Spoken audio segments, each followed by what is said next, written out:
Hi, everybody. Diane, thanks for adding fun back into the business.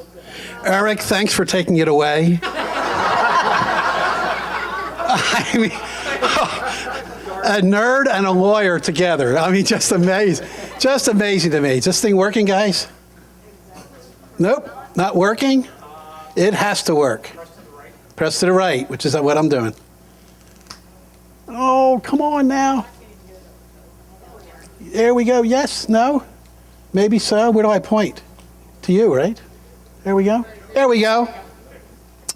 I am proud to be the president of Weichert Realtors at the franchise division. I've been in the real estate business longer than anybody here, I found out today.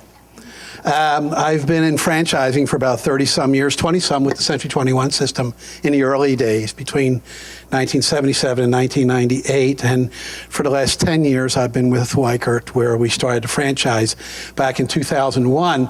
I'm a son of a broker, an SOB. I'm the grandson of a broker, the great-grandnephew of a broker, the husband of a broker, the brother of a broker, and the cousin of a broker. My family has been in business. This is my great-granduncle, who founded the real estate company, the world-famous Rueter Realty, on February 1st, 1900. It continues in business today after 110 years. So our family get-togethers are board of realtor meetings. They really are. This is where I worked. I started working here when I was 13, 1 year before this photograph was taken. This is in Philadelphia. Now, why do I show this? Because there's a lot of qualities of old line real estate firms that unfortunately have kind of gone by the wayside that I think we need to bring back. I also think there's some habits that we've kept since 1961 that need to get kicked out, for good. Real estate's the only business where dinosaurs are allowed to coexist. Think about that. Notice this, by the way, this is a 1959 Rambler American station wagon. If you're Catholic, it was called a near occasion of sin by the nuns because the seats went down flat back. They just went straight down. It had push button automatic. It had seat belts that no one used. This is a brand new 50-star flag. I want you to notice that my father had pictures in the window. Within 1 hour, your home will be showcased in our office window using our state-of-the-art Polaroid land camera. We sold insurance. We were full service then. But the most telling is up at the top. It says 500 photos because prior to 1961, there was no multiple listing service in Philadelphia. Everything was exclusively listed, and the buyers had to call each real estate company to find out the skinny on the listings. So they had to call you, they had to call you, they had to call you separately. Broker cooperation is not required, mandatory, usual. It was done on occasion if you liked each other. My father would say there is cooperation with a small c and cooperation with a capital C. He liked cooperation with a capital C. And he sort of, as he faded away over time, he said, they don't cooperate like we used to. He said, even thieves have honor. And he said, things have changed dramatically. But they saw the advantage of formalizing informal broker cooperation that they had among people that they liked. So they formed the multiple listing service in 1960, 1961, and immediately two things happened. Companies came out of the woodwork that were non-listing offices and just simply relied on the MLS as their inventory. And we have that today. A lot of companies that really don't list real estate, they just handle buyers. The other thing that happened is that our in-house sales went down dramatically. Because we started just running to an MLS book. Gee, go through the book, and if you see something that you like, I can show it to you. And my father one time said, I'm going to lock up the MLS book. I want you to show our listings first. Sellers hired us at the listing table because we convinced them that we were going to do a better job promoting their property, that we were going to stick up for their property, that we were going to sell their property. Anybody can list a house, but who is representing it? See, there's some aspects of the old that I think we need to get back to. There's a lot of aspects of the old that I think we need to get away from. Here's some businesses that I think that I'd like you to invest in today. How about this one? Would you invest in a downtown hardware store today? Why not? Who's your competition? Home Depot, right? Home Depot. How about this 1-hour photo? Would you invest in this one today? How about this one? Would you invest in one of these today? Would this be your next career that you really want to be having? How about this one? A bright future, travel agencies. You see, what happens is, my theme today is that we've been talking about relevancy all day today, but what are we doing about it to become more relevant? We've been stating the problem, but what is the solution that we have to get immediately on? Because if we don't, I think we may be next. I think we may be next. When a person called my dad 30-some years ago, they would call because they didn't know anything about the listing. We had the newspaper, we had a yard sign, and there was nothing in the newspaper. It was only a 2-liner with all abbreviations, and they had to call us, and we got the info because we had the information. Today, we have buyers calling real estate agencies today who know more about the listing than the agent answering the phone. Is that correct? They are able to search more on the internet than realtors are legally allowed to give out as far as information is concerned. And we haven't changed in that. If we don't watch ourselves, we are relegating ourselves to becoming a walking lockbox, simply opening up the door. That's what we have to do here. Is our service desired today? Why do customers call us? I don't think it's to get the listing information anymore. I think it's to get other information. Do we meet their expectations every single time? Does every single agent have the capacity to answer the customer's questions, to provide the insight and service levels that they want? Are we structured for service, or have we gotten ourselves into such an organizational morass that we can't get ourselves out of it? It's too late. I don't think so. But the word relevancy needs to become something that's front and center. Does our value match our price? Ask your agents when you go back, why should I list with you? And you're going to get a lot of platitudes. You're going to get what I call the book of virtues. I'm honest, I'm professional, I'm dedicated, I'm loyal, I'm helpful, I'm friendly, I'm connected, I have a GRI. Everybody says the same thing. Everybody's professional. Everybody's experienced. Well, if we're all the same, then what's your marketing plan? Ask your agents to really delineate what their marketing plan is. MLS, yard sign, wait and pray. If that's all the case, if we have the same virtues and the same marketing plan, then it comes down to price. Who's cheaper? And we could price ourselves into oblivion unless we start stepping up and raising up. How are you different? How are you really better? Why should I list or work with you? And Earl said it today. What is our value proposition?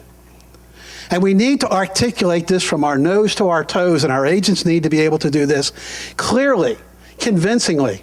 I tell my brokers, I said, listen, you're at a hotel, you're on the first floor, you just come out of a meeting, and you're going up on the elevator, crowded, somebody sees your Weichert badge and says, what's that all about? You got 3 floors to answer. You got 3 floors to answer. That's how we have to start getting this down. See, everybody has the same tools, the same MLS now, the same internet, the same media, the same technology. Everybody has awards. Everybody has community data. Everybody seems to have the same promotional strategy. The level field, the playing field is now leveling out. Everybody has a brand. But every brand has adjectives that are attached to it. Some are purposely put on by the maker of the brand. Others are attached to it. I contend that your brand is really defined by your worst agent. Isn't it? And my franchise is defined by my worst office.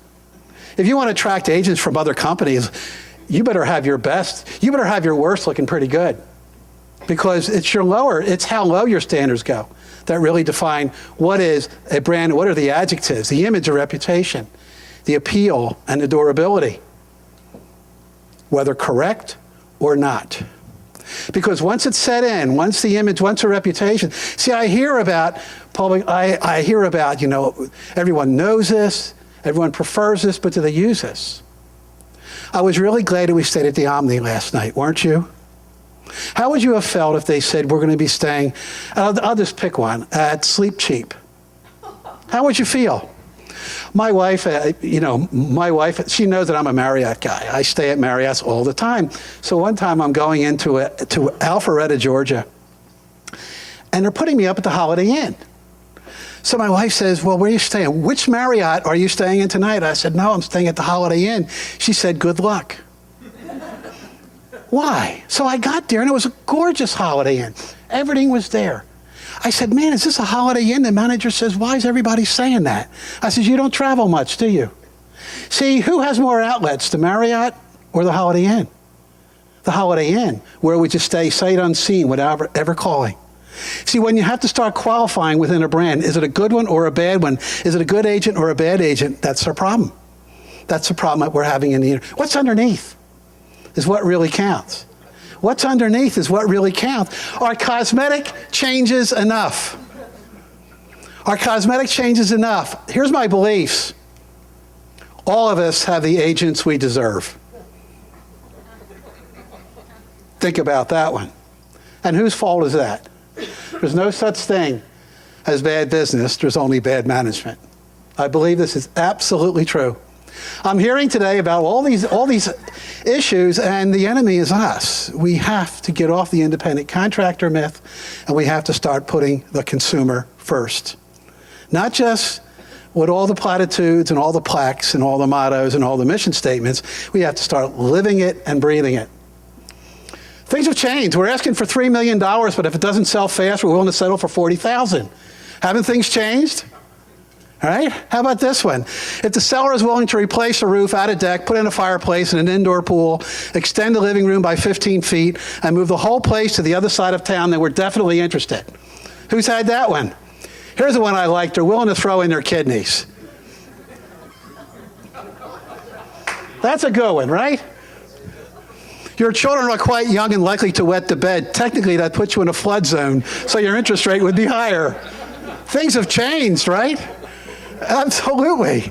Toto, I don't think we're in California anymore. Then I got this one here. I don't think we're in Kansas anymore. Things have changed dramatically. We have new, different customers. This is my Gen Y friends here. The generation gap in real estate is widening. What is your buyer 30 years and under now? The average real estate agent's what? 48, 50? The average broker, 50s or 60s? Well, not only is the age gap widening, but the technology gap is even wider. Absolutely wider. Here we are, 247 million real estate websites, all of us trying to get on page one. Isn't it true? How much do we spend to get on page one? Because the public doesn't go to page two, right? 247 million websites. We have a challenge in the business.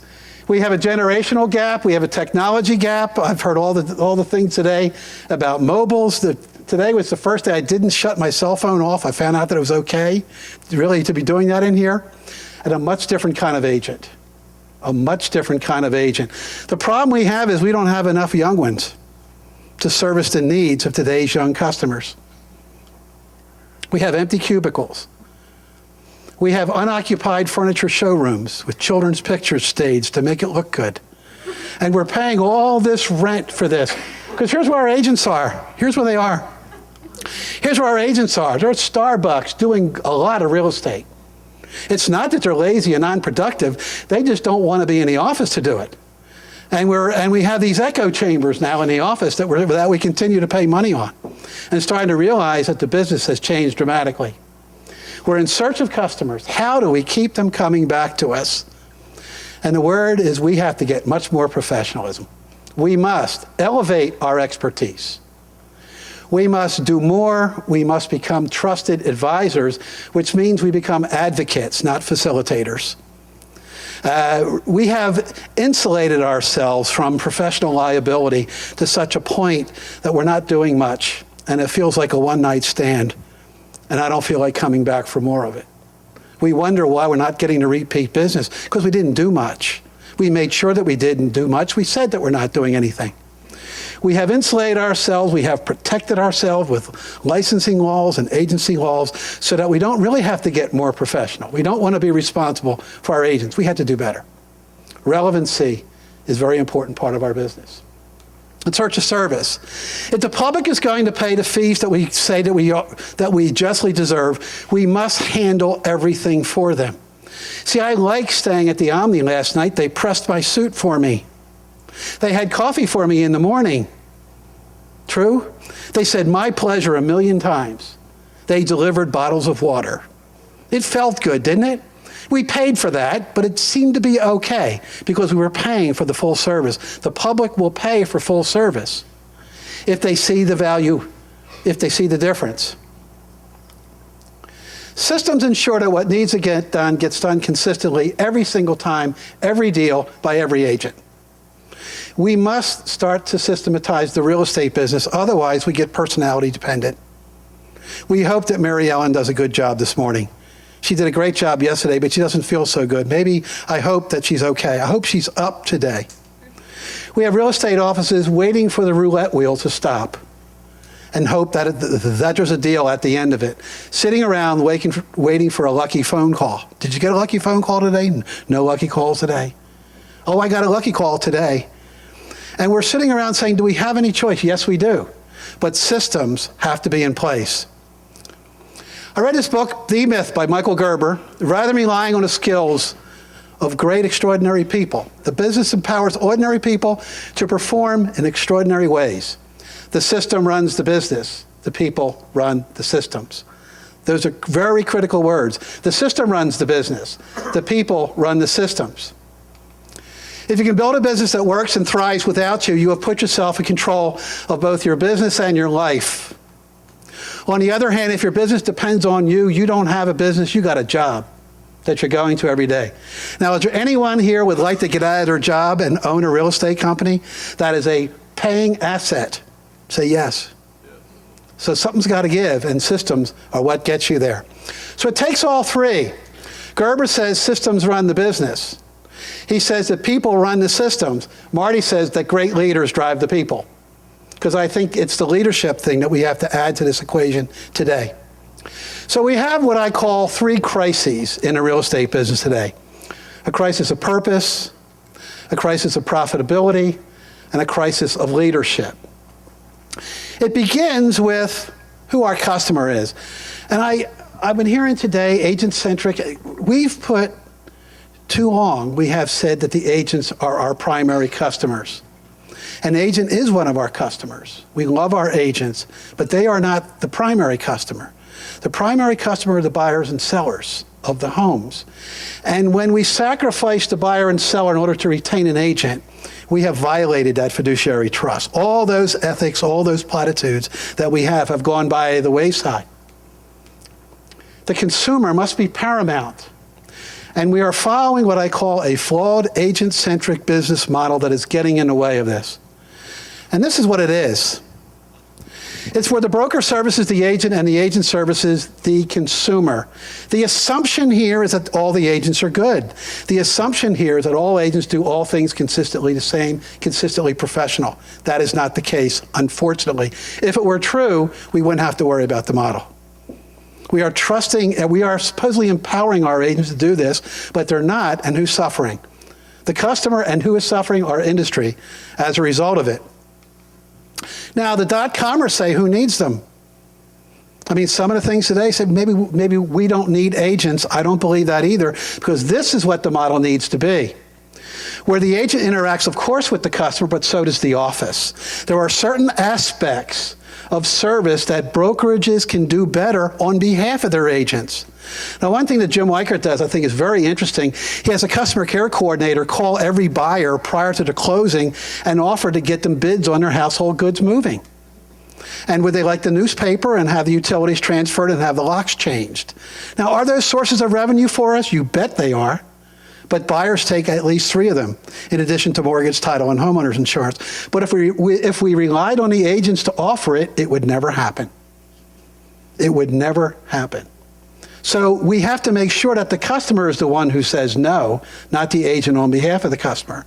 I mean, there are legal cases, I know one in Minnesota, where the real estate agency had to repair the home because the home warranty was never offered to the buyer. It was never offered. They never had an opportunity to say no, and they felt that that was negligence on the part of a real estate company, since some of the agents did and some of the agents didn't. And the company was not doing anything to ensure that every customer had the same opportunity. The office introduces its ancillary services through this model. Thus, you ensure that perhaps your mortgage company may be used, perhaps your insurance product may be used, home protection may be used, or any other services that you have. And from the agent's point of view, they don't have to have personal assistants, as many of them, to do all this stuff for them, because the office is their personal assistant. And that person who calls is identified. I'm assisting Mary Ellen on your closing. This has gotten in the way. We were talking about this today. Excessive branding to the expense of the company. How many versions of your office are out there? Well, I saw Windermere. You had probably about 30 of them. And I'm sure all of us have so many different versions of our company because we have allowed our brand to get diluted. Different colors, different fonts, etc. We've allowed this to happen. Ego's bigger than a house. I just grabbed these offline, did not grab the copyright issue. I should have done that. Sorry about that. Now, the most telling thing is a true story. My wife and I are looking for a home in Pinehurst, North Carolina. Have you ever been there? Pinehurst number 2, I bogeyed it. I bogeyed it with one putt and did the Payne Stewart. It was a great place to live. So I'm not quite ready to buy a house yet. See, I'm just looking.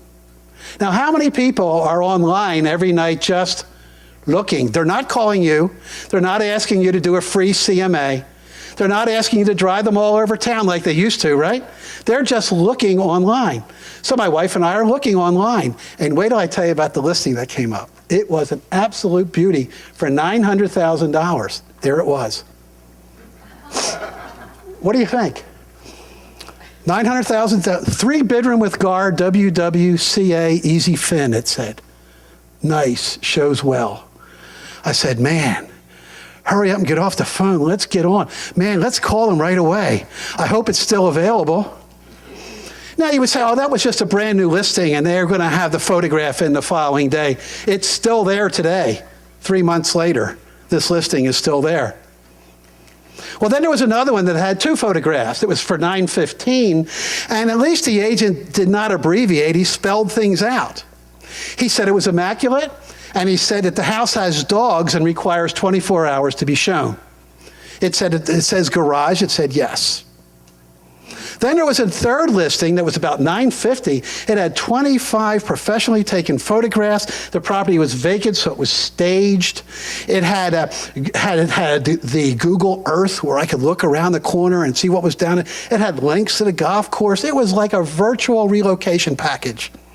And the agent must have been an English major because he wrote War and Peace about the property. He realized that you can write more than a 2-liner on an internet ad. So I was looking at this and I said, man, if I were the seller of a home in Pinehurst and I was not aligned with the wonderful Diane already, but I was instead thinking about selling, would I call somebody or would I just kind of search around a little bit, do a little bit of scouting myself online? What do you think? Scout online, right? And I would get 3 opinions of 3 great agents. One awful, one like everybody else, and one who really understands that 90% of the customers are here every night looking for homes in Pinehurst. And who would I list with? So I went to, I want to see the pictures of these agents. Well, no photo had no photo. Like everybody else was an old guy like me. And the third agent with the 25 photos was one of those gel-haired creeps. You know, one of those young guys. So I wanted to see which agencies these agents worked for. They all worked for the same real estate company. They all worked for the same real estate company. God awful, like everybody else, fabulous. So the question is, how many versions of your office are out there? See, if we allow our agents to kind of do their own thing, and we don't have some standards for how we market our properties, and we say everybody's going to do it this way, this is what we get. And we wonder why the public dismisses us. We are defined by our worst, not by our best. Crisis of profitability.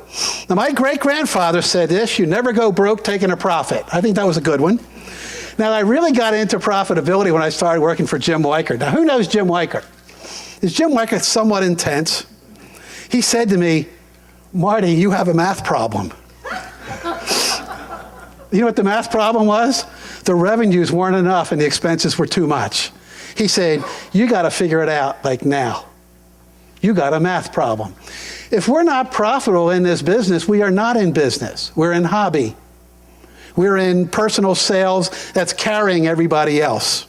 We have to get into profitability. For the past 5 years, staying in business has been our main priority. Is there anybody else here who's been living kind of month to month? Come on, guys.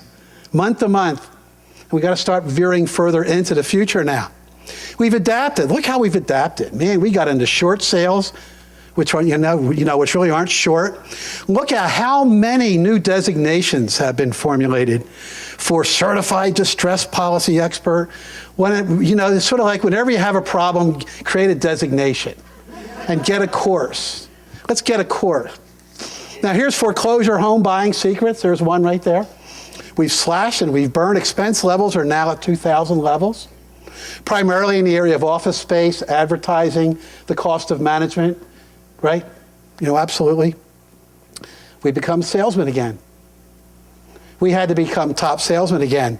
NAR is going to have this it's going to be a walker that they're going to come out in a few years for some of us. This is the official Realtor walker. It's automatic, goes through the houses and says, this is the living room. If we don't watch ourselves, this is what's going to happen. I got this from Alex Perillo. I attended Steve Murray's conference last year, and Alex was speaking there. And he said something which I stole, but I am giving him credit. You can cut costs to achieve profitability, but you can't cut costs to achieve prosperity. I think he's absolutely correct. You have to substantially increase revenues. We can't do much more in expenses. And unfortunately, splits are splits. We can adjust them slightly, but there's only so much that you can do with splits. You must increase revenues. So how do you do that? Well, recruiting's one. And I'm not talking about a body shop. But something, we need fresh new blood in this business. We have recycled some people who have been recycled 18 different times. We have to train and coach the people that we are recruiting so that they are not the revolving door of failure that we experience in this business. We have an obligation to train them and coach them so that 70% make it instead of 30% making it today. We must do a much better job. We have to start generating company leads to generate more revenue. And I dare to say we need to be giving out those leads to our agents at a more favorable split to us, including referral fees to us.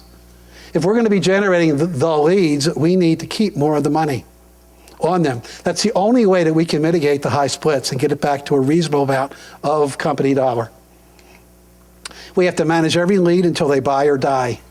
We can no longer allow so many to fall through, having unanswered email, unanswered phone calls. And we cannot rely on agents to do it. They won't. We have to do it for them. We must milk every dollar of ancillary services that we can. We cannot allow our mortgage company not to even be tried, if we have one. So what is a business worth owning? Sure, you get it all the time. Buy my business, buy my business. Same thing with you, Earl. Buy my business. Profit is essential in establishing value or wealth. If it's not profitable, what is the value? Zero. Profit is measured minus the broker's personal sales, which is the biggest fallacy that we have. My cash flow is one thing. The profit that the business generates is something else. It also needs to take out the fact that we are probably a free manager, a free trainer, a free janitor. And someone else buying it may have to spend that money to do so. And it's a multiple. So it's 2, 3, or 4 times. I think today about 3.2 times the adjusted profit. That's fine. But it could be 18 times 0. What's the value? If we're not making a profit, we don't have an asset that is worth selling. So profit's not a 4-letter word. As I said, to increase revenue, we need more agents, we need more leads, we need higher productivity among the agents that we have, and we need to milk every dollar of ancillary income. We also need to start taking a look at what I call split madness and slow it down. I think we should start adjusting on a rolling quarter instead of annually, so that if so-and-so's business starts to slip, we don't have to wait till the end of the year while they're still getting 90% on the remaining 4 deals that they do, when I was counting on 24 deals. So we need to start adjusting on a quarterly basis and have 2 different splits, agent-generated versus company-generated business. And if you have systems in place that identify who's feeding whom, you got it made. Now, as you know, Weichert has its own call center. So we generate all those leads. We hand them out to our agents. It's a scrubbed lead. That's company generated. We're now working with Market Leader, where our individual franchise members can have their own little call center. And that business is company generated. And if you don't do it that way, you're crazy, because it's the only way to stay in business by making a profit. And then again, contain expenses. Which brings us to what I call a crisis of leadership. Leading and managing are entirely different. Managing means that you're watching over something, and you're watching it fail, for that matter. Leading is leading the pack, is getting out in front. Now, I have an illustration here of a conductor. Now, this year I was in Boston, and I hit one of my bucket lists. I was there on the 4th of July on the Charles River, hearing Keith Elkhart and the Boston Pops doing the War of, the 1812 Overture, da-da-da-da-da-da, you know, all that kind of stuff. It was great. What a brilliant performance Lockhart did. Oh, it was masterful. He didn't play anything. He waved his hands. Now you think about that. What does the conductor do? He waves his arms. All these people are playing, and yet somehow he gets a conglomeration of tuba players and horn players and cello players to somehow coalesce into music. And I was watching him on the video, and you could tell he had an old seasoned pro over here, and he just kind of gave him a little grin when he played it really well. And over here, he was much more strict with this group because they were brand new. And I understood the guys leading the orchestra in various different ways. So it's knowing where you're going. I was in Seattle many years ago, and I took a program from a gentleman by the name of Lou Tice. Have you ever heard of Lou Tice? Really good program. And it was about goal setting, and it was about teams and business and stuff. And he brings out these 1,000-piece interlocking jigsaw puzzle games. And he gave each team one of them. And he said, we are going to have a contest. We're going to have some baseball tickets or something like that, you know. And we are very competitive, so we're going to put this puzzle together before anybody else puts their puzzle together. But he left one very important thing out. What do you think it was? The box top. Because what's on the box top? The picture. I said, Lou, where's the box top? Where's the picture? He says, you should be used to that. You do it every day when you go to work. You're trying to put together a puzzle without any idea what it looks like. Is that true? And he says, I'll give you a hint. It's a forest. Now, the guys from Arizona had a different version of forest than the people from Seattle. Well, none of us got together. Why? Because we didn't have an idea as we're moving. Are we heading in the right direction? So business planning is very essential, because otherwise you're putting together a puzzle without the box top. But the key is, how do you get them to follow? They have to see themselves in the puzzle for their reasons, not for yours. But the overall effect is everyone wins. So leadership can be done. It's difficult, but it can be done. And unfortunately, people in the real estate business have not been schooled in that. They've not been skilled in that. They have impatience in that. They're sort of black and white, and unfortunately everything's kind of gray today. We have to have in the company what's called unified thinking. The agents need to understand where we're going. They need to buy in. I'm going to have some ideas for you today about things that we are doing today in light of this collaborative need to lead people. You must be consistent but flexible, and it has to be, really above everything, a fun place to be around. Now, do you have a lot of vitamin C in your company? So what does that mean? Well, core values, competence, collegiality, connection, coordination, communication, community, collaboration. See, collaboration is what we're all talking about, but what does that mean? Well, how about some advisory groups, where instead of allowing bitching at a sales meeting, you have an advisory group and you meet with them and say, tell me what's going on out there. And they're actually nominated by the other agents. You get a good cross-section, and you actually listen to what they have to say. And you make a couple nominal changes just to show that they have an impact. How about frontline management, where instead of having all your managerial functions done by the manager, you get your agents to do some very important managerial functions, like open house coordinator, parade coordinator, like Christmas party coordinator. Different functions that we call it the front line. It's a great way of getting agents to do managerial functions for free, and they love to do it. They like being part of it. Power groups, small projects, small things to do, and what I call quality meetings. Now, this is the Courtyard by Marriott. I think this is a very collaborative office. I think this should be our real estate office. It has nooks and crannies for private meeting. It also has places where people congregate, and young people can't do anything without some other media playing.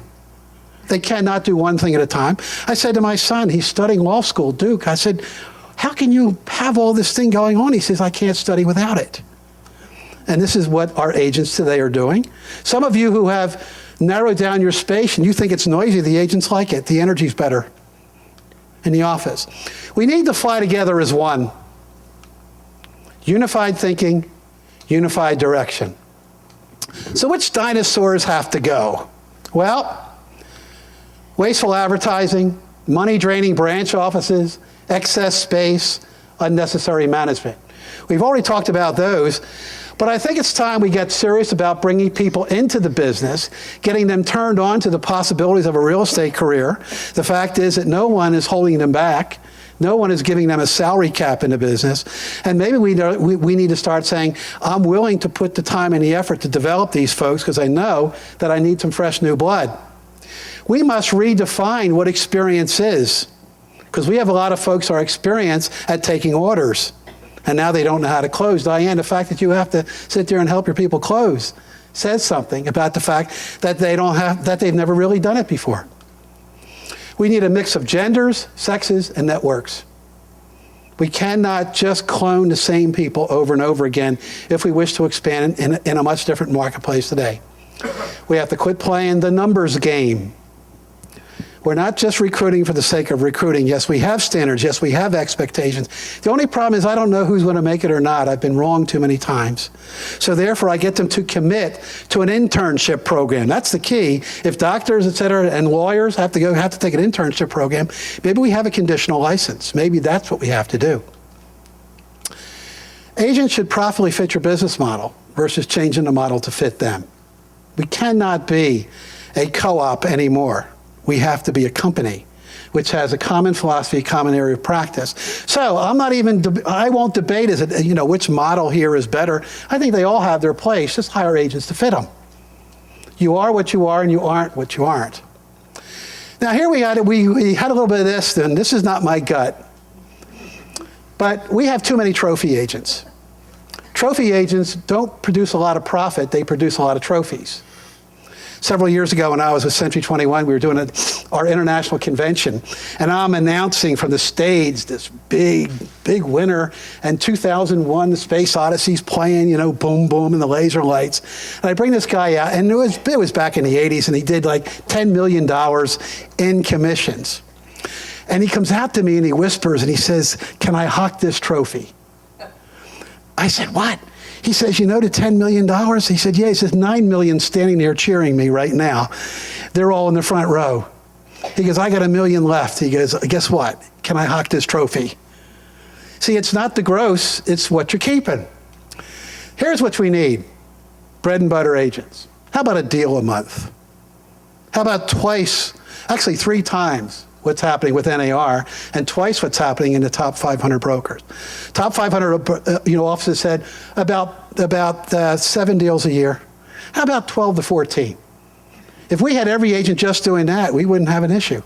We'd also have a little bit more of cooperation, a little more balance. And we have rebels. Rebels are teenagers, 2 deals with an attitude. Who has those? 2 deals with an attitude. Make them the mentors for the new people. If you want to get the rebels out of being a smartass, have them be a mentor. Show off for the new people. They make the best mentors. The solid citizens aren't making good mentors now because they're mothering people. And we need somebody to be sort of like just a big brother, if you will. Now, I got this from you last year. The biggest hot buttons for productive agents. In fact, I went back to YouTube to hear you do it. You said top agents today are now admitting they need leads because they're internet and corporate leads, and they don't have the capacity to get those on their own like they used to. So they need the office to be a font of leads for them. They need a company to support them with marketing, and this is how we can enable ourselves to have common color, look, message, and just templates for them to put in their pictures and things like that. But they want this to be done because it's getting too expensive, hiring the Hobbs and Herders and things like that today. They don't want training, they want coaching. They're going to hire Brian Buffini, and they're going to hire all these different coaches to essentially yell at them once a month.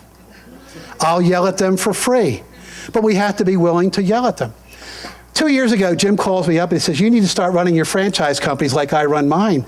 And I said, they're independently owned and operated. He says, well, they're free to fail then. He said, you need to start getting them to voluntarily report on a weekly basis the activities that occurred in that office. I said, man, first week we got 56% of the offices to report. We're now 1 year later at 85% of them are voluntarily reporting their activities, not their sales. The activities which are long before the sales, so that we can trend and we can do some adjusting if we start to see any reductions in the activities. Coaching is what they need, so we can say, hey, you're slipping a little bit here. Watch this. They need cool facilities, which means smaller but classy and very customer friendly. And because they're never in the office, they need a bundled intranet, an intranet, to stay connected with the office, one that's vibrant. You still have to have meetings, but they're not sales meetings. You have social meetings, and you have your one-on-ones with folks. So there's still a need to interact and touch your agents, but not necessarily in the traditional ways. Now, we talked about this today, but regionalization has become a problem. Regionalization has become a problem. Why? Well, the MLSs merging together made one common MLS, but during the run-up market, due to lack of inventory, we started selling everywhere. And then in a market downturn, we're desperate to go anywhere for a sale, but we're meeting people in front of properties now. Instead of counseling with them and showing them a variety of homes, we know very little about the homes or the areas that we're showing homes in today. Fewer sales facilities and photos on the internet. Now, the next battleground will shift from the internet back to the point of sale. What do I mean by that? Well, every time we meet a customer, it's showtime. Every single time we engage a customer, whether it's meeting them or interviewing them or presenting to them or qualifying them or open houses or listings or showing property, area tour, presenting any interaction, it's showtime. And are we perfecting that, what I call the presentation, the point of sale? Are we getting our agents understanding that they have one shot at it? I have one shot today at this program. You think I came ill-prepared? Or do you think maybe I said, I think I better honor the people by giving it the best shot that I possibly can? You need to be exhausted after you're done doing these things.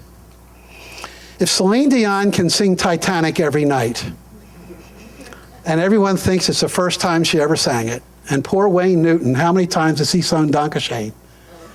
And Frank Sinatra hated My Way, but every time he did it, it was showtime.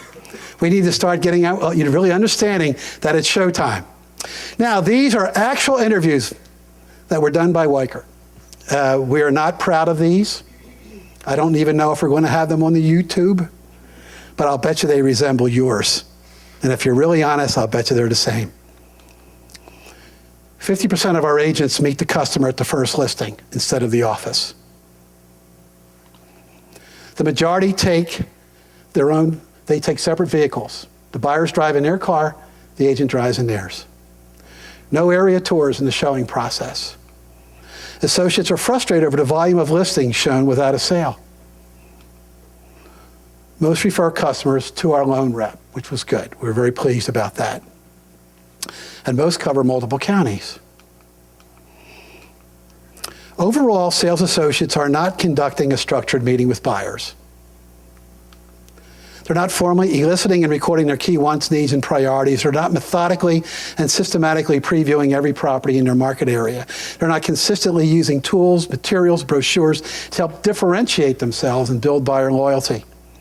They're not positioning, this is our mortgage company, as the person who can discuss with them all the services they're entitled to. What they are doing is getting to know the buyers in the car or through the process of looking at homes. They are setting them up for automatic email distribution, but it's based on broad criteria, and after a while, people start to dismiss them all. And they're not following up with an occasional phone call to make it good. They're showing them properties the buyer saw on the internet versus selected properties based on the buyer's needs and wants. The question is who's driving whom in this process. They're allowing the buyers to drive the process versus the other way around. Some things are certain.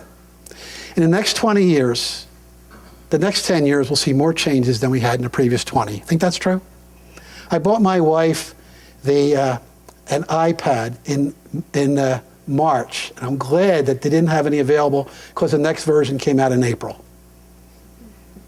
And when I bought that, I was hesitant. Maybe I'll wait for the next one.